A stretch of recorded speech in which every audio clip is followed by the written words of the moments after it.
They're just stories. That was the line etched across every species history module, taught to children before they could count stars. Humans, they said, were myths extinct, withdrawn, fragmented, fractured by their own chaos long ago. Primitive, isolated, feral, some said, powerful once but long gone. They burned bright, then burned out. No one remembered their ships. No one had seen one in over 300 years.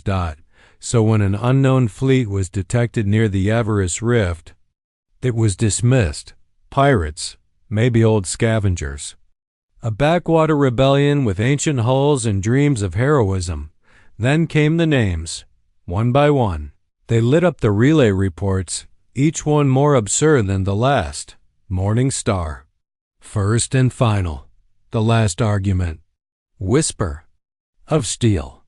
Unregistered, undocumented, yet clean, sharp signatures. Intentional formation. Terrifying symmetry.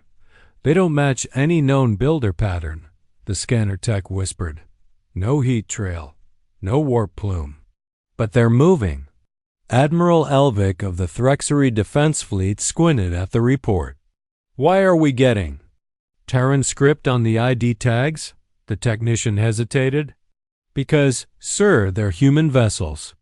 Silence rolled across the bridge. Then laughter. Loud, bitter, relieved. They're fake, Elvick scoffed. Someone's playing dress up. With scrap metal. You think if humans still existed, we wouldn't know? Do we want to know? Someone muttered under their breath. But Elvick wasn't listening anymore. He had already given the order. 6 intercept ships, launched toward the anomaly. Fast, armed, confident. They approached at formation delta. No hails, no threats. Just tactical. Protocol. The moment they got within scanning range, every single ship froze. Not stop. Pause. Mid-thrust. Mid-transmission. Crew conscious, but unable to move. From afar, it looked like someone hit pause on a Galactic sim. On Elvick's bridge, panic surged. Get them out.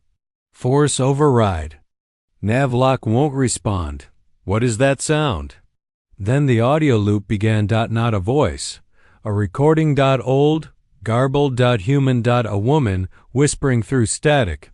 If you're hearing this, you were never supposed to find us again. The feed. Looped twice. Then cut. And the frozen ships? They moved again, but not their movement. Their weapons turned inward. Each one locked target on the next. Missiles armed. Lasers primed. Abort! Elvick screamed. Too late. The formation annihilated itself and synchronized. Succession. Not even a scream. Just 6 lights gone from the scanner. Then silence. No explanation. No demand. Just that same whisper. Again. You were never supposed to find us again. Back in the Galactic Council's prime core, news traveled fast. The Everest Rift was now being called the Ash. Arc Elvick's entire forward command post vanished an hour after the first fleet. Gone. No debris. No fire. Just absence. Council delegates gathered, nervous, sweating. None of them laughed now. They're using fear-based protocols, one strategist said. Neurological cues that trigger old species memory structures. Psychological weapons. Impossible, said another. That technology is outlawed. It's not tech, someone whispered. It's memory.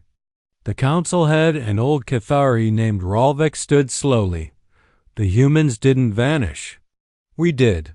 All eyes turned to him. They didn't go extinct. They withdrew, and we let the galaxy forget them, because forgetting made us feel safe. Another report arrived. A planetary defense AI from Sector 11 had gone offline. Willingly. It transmitted its last log to the Council in plain Terran script. They've returned. And we remember what we did. The delegate from Virel slumped in his seat.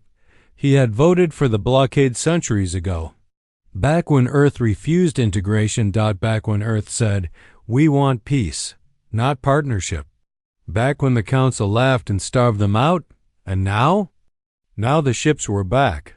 But this time, Earth didn't ask. They didn't knock. They didn't even speak.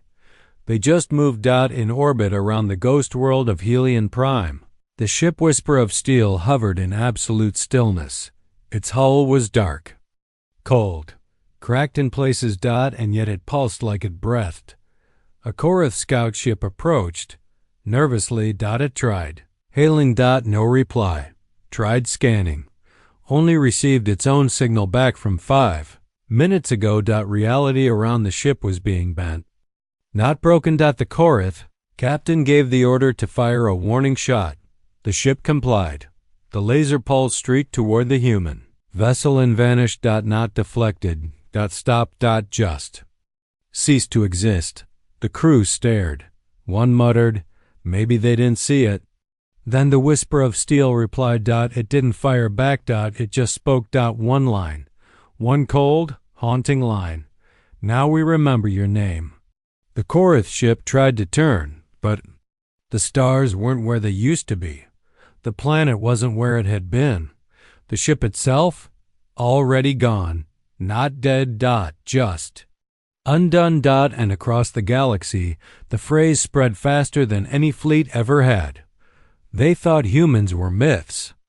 Until the ship started firing. And that was before Earth even responded.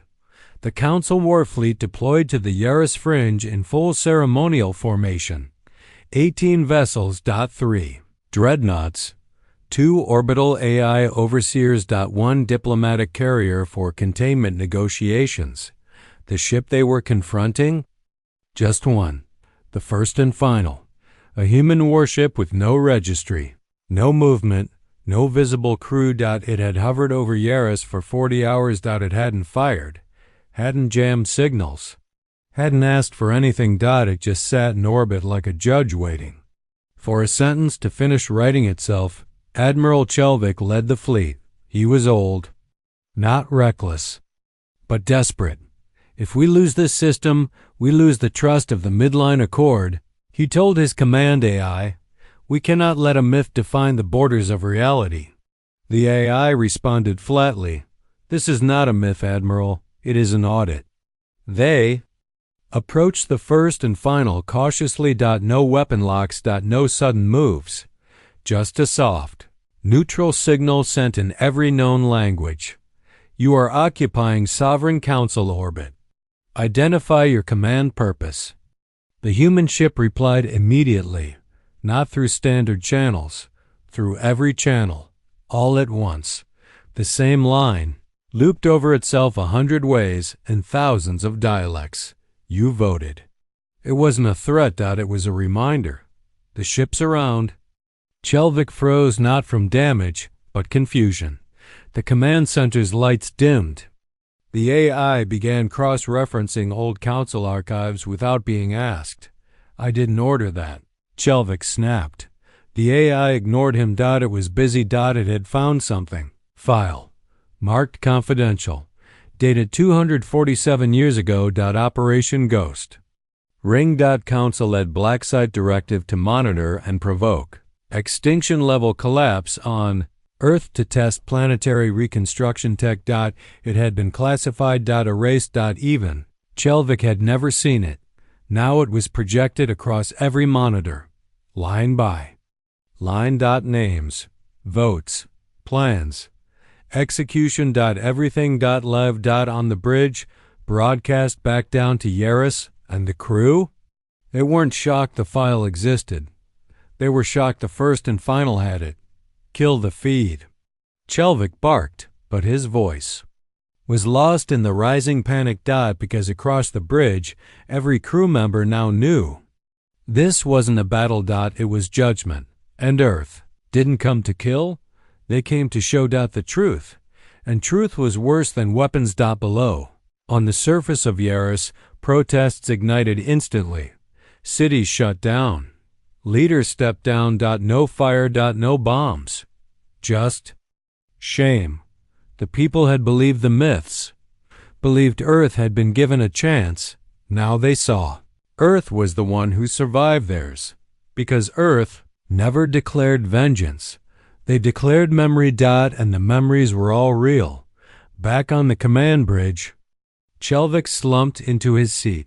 Why now? He asked. No one answered. Then his comms lit again. The first and final spoke once more, this time. Just 4 words. This is the receipt. The ship turned slowly in place, not threatening. Just present. As if to say, you've seen what matters. And then? It left. No explosion. No trace. Just gone. Council's public statement arrived an hour later. They called it a minor data leak. They blamed Rogue AI. They said human interference was still being evaluated. No one believed them, and worse, number. One cared. The war wasn't fought in space anymore. It was fought in reputation. And Earth was undefeated.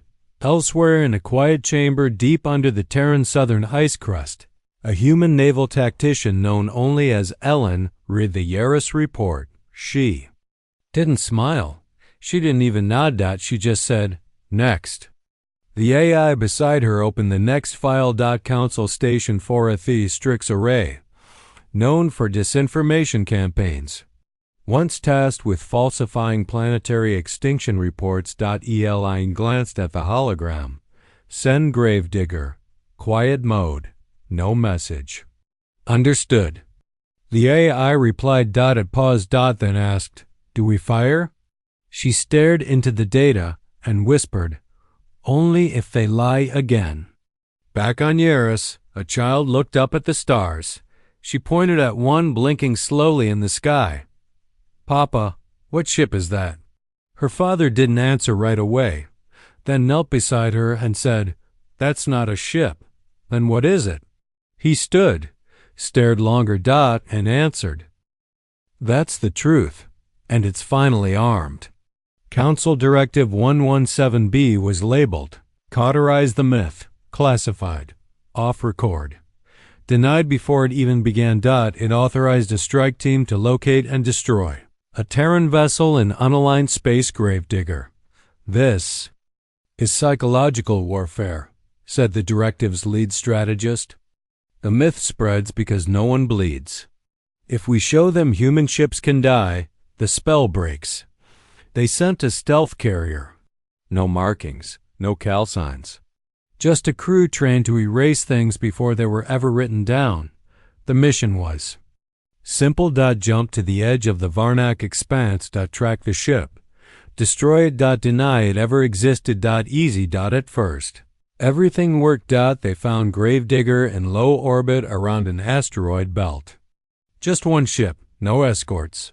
No visible movement. Their sensors barely picked it up. No heat signature. No power hung. Dead, they assumed. We'll gut it and drag the hull home, said the commander. They armed charges, targeted weak points. Approached. Carefully. No defenses activated. No turrets turned. No shields rose. It's inert. Then they boarded. The interior was silent. Dusty. Cold. Corridors made of matte black steel. No Terran symbols. No crew. Just walls lined with names. Thousands. Tens of thousands. Rows upon rows, etched into the ship itself like memorials. Every crew member slowed. Each name had a date, some coordinates. Others, single words beside them, evacuated, erased, betrayed, blocked, sanctioned. One officer touched a name. The wall lit beneath her hand. A hologram blinked into existence. It played a short recording. An alien diplomat, one of their own, approving the abandonment of a Terran colony to stimulate dependent compliance. The officer yanked her hand back. Turn that off. The commander snapped. But another name lit up. Then another. The ship wasn't reacting to them. It was showing them. You don't get to forget. A voice said through the walls. Not a person. Not an AI. A recording. Played for every intruder. A calm human voicemail. You came here to prove we can die. But this ship doesn't exist to fight. It exists to remember. And now, so do you. One by one, the crew collapsed, not from weapons, from what they saw, from who they had been. Because Gravedigger didn't kill you, it reminded you what you'd buried. Every atrocity, every denial, every silent approval signed in a backroom that helped bury humanity. It remembered it all, and it made sure you saw your name beside it. The commander tried to override his own implant, but his access codes were gone. Erased. The ship didn't damage him. It just rewrote his rank. He screamed. No one heard it. Back aboard the stealth carrier, the pilot waited. 30 minutes passed. Then a signal returned, but it wasn't their team. It was Gravedigger. It didn't fire. It just launched a single probe.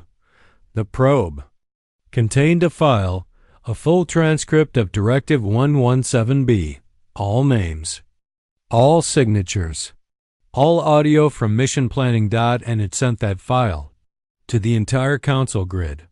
The fallout was immediate. The council denied it, then blamed pirates. Then claimed the file was faked. But the voices in the audio couldn't be denied. The crew couldn't be hidden. And worst of all, the strike ship returned. Limping. Crew alive, but silent. They refused to speak. Some wept. Some stared. One carved names into her own arm. They hadn't failed. They had succeeded. And that was the part no one could explain. Because when you found Gravedigger, you didn't just learn about Earth. You learned about yourself, and you didn't like what you saw. Back on Earth, Director Ellen watched the newsfeed scroll. Another leak. Another exposed directive. Another system voting for Terran diplomatic neutrality. Not out of alliance, out of fear. You think we overdid it? The tech asked beside her. Ellen didn't look up. No. But no one's firing back. That's because they finally understand, she said. Understand what? She stood. Closed the feed. Then spoke quietly that our ships don't fire first, but our silence always hits last. In a colony on the far edge of the galaxy, a boy stood in a museum built over old war wreckage. He asked his teacher, "Is it true? Humans were myths?" The teacher knelt beside him. They were. But they're real now? She didn't answer. She just pointed to the sky. They were never gone. They were just watching. And the moment they stopped forgiving, the ship started firing. The weapon was called Veilfire, a data scrub AI seeded through galactic communications. Like a virus. It didn't destroy ships. It didn't fire beams. It erased memories, whole databases, historical records, star maps, trade archives. Every trace of Earth's contributions, disappearances, betrayals, victories. Scrub it out with precision. In less than 6 hours, over 40,000 Council-aligned systems suddenly had no record of Earth's involvement in the galactic expansion. No mention of Terran treaties. No mention of their exile. Nothing. Just a blank patch in the archives. Humanity is fiction again, gloated High Chancellor Krez during the private broadcast to council members. Let them cling to their rocks. No one will know why they're afraid. One of the younger delegates, nervous, eyes flicking to the black space outside the chamber, asked a quiet question. What happens when Earth finds out? Krez only smiled. They won't. That's the beauty. We didn't fire on them. We just edited. But Earth already knew. In fact, they let it happen. 3 hours after Veilfire went live, a message appeared on every council terminal, no matter how secure, how isolated, or even unplugged. It was untraceable. Just a blinking cursor. Then 4 words. We kept our copies. Then the storm began. Not with fleets. Not with weapons. But with stories, real ones. Earth silent. Archives came to life. 100 million Terran satellites activated across dead zones. Not military grade. Just data broadcasters. They streamed. Everything. Old war footage. Council betrayals. Colonial starvation crises. Ignored by Central Command. Treaty violations where alien commanders laughed as they turned ships away from Terran. Evacuees. It wasn't rage. It wasn't propaganda. It was memory. And it spread faster than Veilfire ever could, because Earth didn't need to prove it existed. It only needed to remind the galaxy that it remembered everything, every deal, every death, every lie signed in ink, no longer found in Council archives. Whole civilizations began doubting their own history. Academies shut down. Museums erased sanctioned narratives. Children asked questions their elders couldn't answer. You said Earth never joined the war, so why are they in every battle? You said Earth never had ships, so what's that orbiting our moon? The Council tried to deny, but Earth didn't respond. They never spoke, never threatened. They just kept showing what was already true. And that was worse, because you can fight a gun. You can't fight the past. On the Council Capitol, riots erupted. Krez's speech was interrupted by a hacker feed, showing an execution order with his own signature, authorizing the sterilization of a Terran research outpost 30 years ago. I never signed that. He screamed, but the timestamp was real. The file was real. The satellite footage of the strike, also real. And worse, his voice was in the audio, begging them to fire faster. The illusion shattered. The Council didn't fall. It dissolved.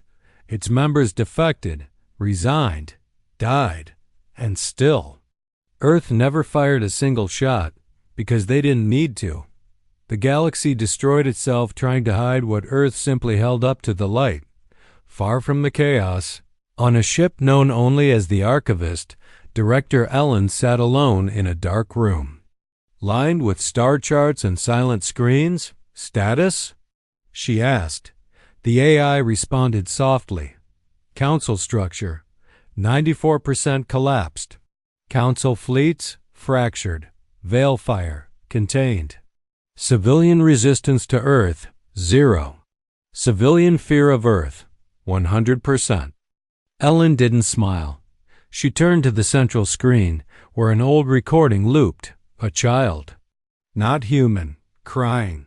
A human soldier wrapping them in a cloak, whispering, "You're safe now? I promise." Ellen watched that loop 3 times. Then said, "They erased us to protect themselves. We remembered to protect the galaxy. That's the difference." The AI paused. "Do we respond directly?" "No," Ellen whispered. This was the response. And then, as if pulled by gravity, her hand reached for a single button marked Silence. She pressed it, and the Archivist powered down, leaving no signal behind. No threat, just proof. 3 decades later, on a distant world once allied with the Council, a child played with an old datablet buried in the dust. He activated it by accident. It played a story about a forgotten ship. About a planet called Earth. About silence louder than any war cry. He ran to his grandfather. "Is it true?" The old man looked at the tablet, stared a long time, then nodded slowly. They thought humans were myths. The boy leaned closer, until the ship started firing. The old man's voice cracked. "No, boy." And then, softly, until the lies started falling.